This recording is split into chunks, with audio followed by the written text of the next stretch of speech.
আমি কোরআনের উপর বিশেষজ্ঞ নই, আপনি বিশেষজ্ঞ। তবে কোরআনের ইংরেজি অনুবাদ পড়েছি। আমি যা পড়েছি সেখান থেকেই আপনাকে একটা প্রশ্ন করছি।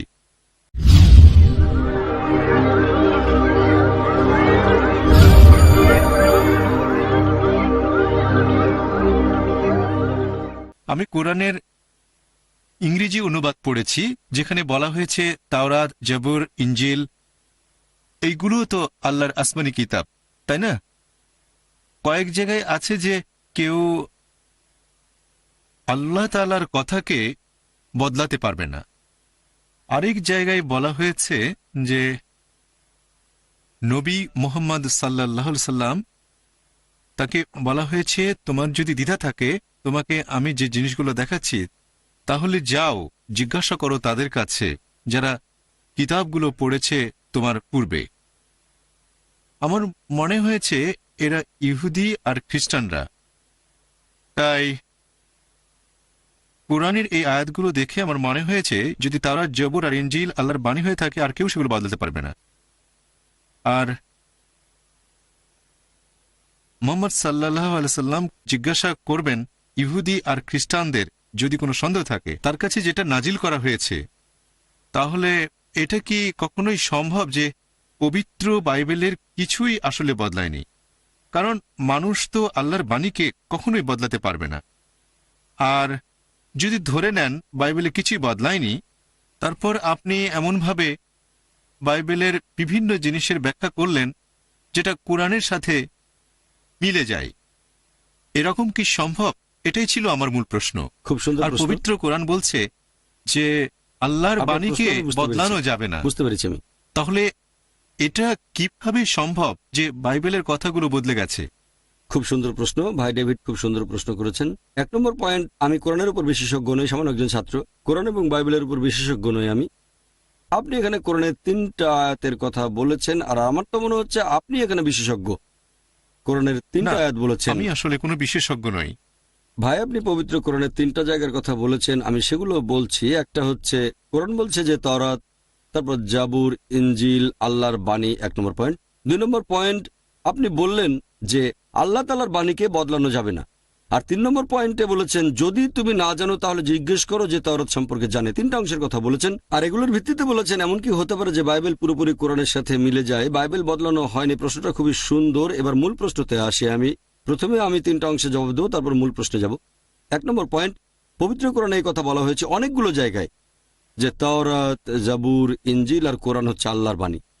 আপনার প্রথম অংশ পুরোপুরি সঠিক। 1 নম্বর পয়েন্ট, এগুলো হচ্ছে আল্লাহ তাআলার আসমানি কিতাব।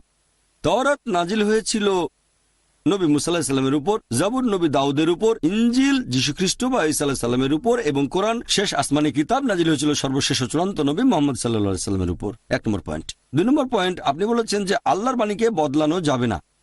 এটা বলা হয়েছে সর্বশেষ ও চূড়ান্ত ওহীর ব্যাপারে।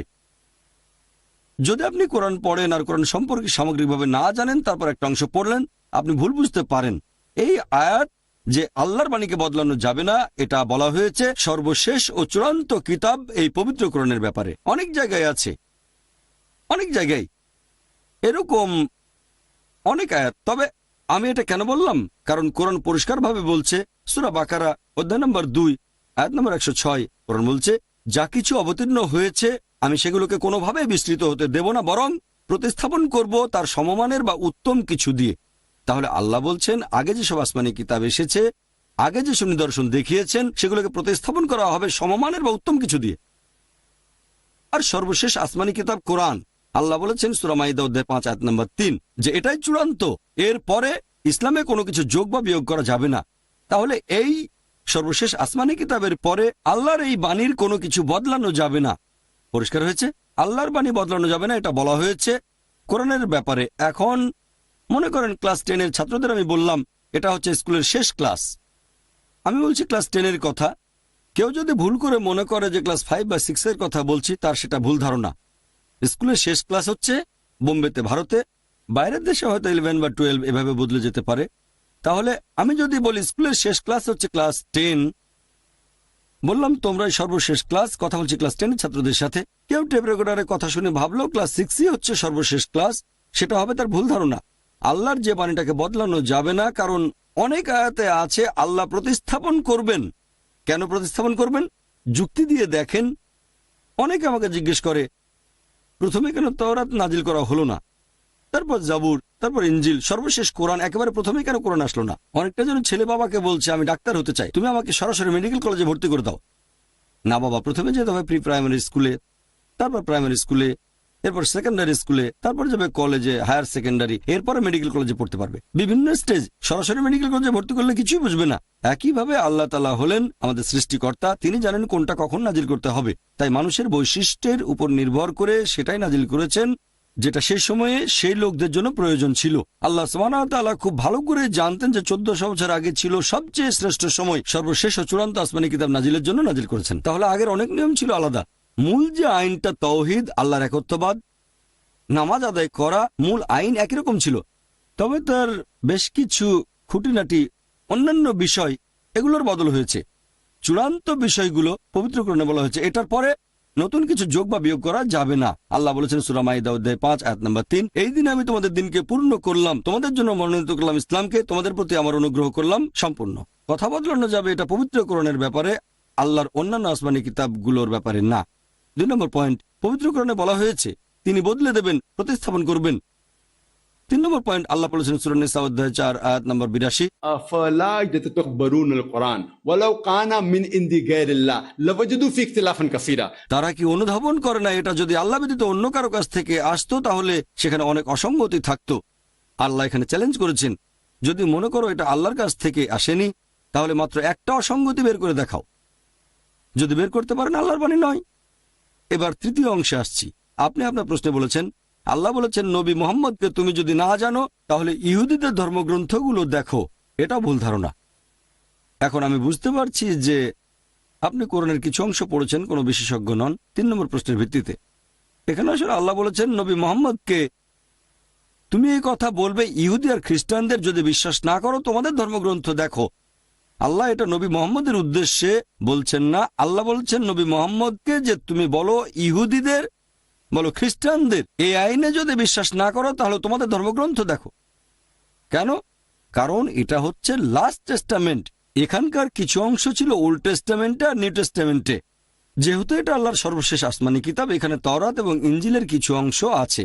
তাহলে নবী মুহাম্মদ সাল্লাল্লাহু আলাইহি সাল্লামকে আল্লাহ বলেছেন তুমি ইহুদি আর খ্রিস্টানদের বলো যদি এই কথাগুলো না মানো, তোমরা যদি শূকরের মাংস খাওয়া থেকে বিরত না থাকো তাহলে দেখো বাইবেলে বুক অব ডিউটেরোনমি অধ্যায় 14 অনুচ্ছেদ 8, বুক অব লেভিটিকাস অধ্যায় 11, বুক অব আইজায়া অধ্যায় 65 অনুচ্ছেদ 2 থেকে 5।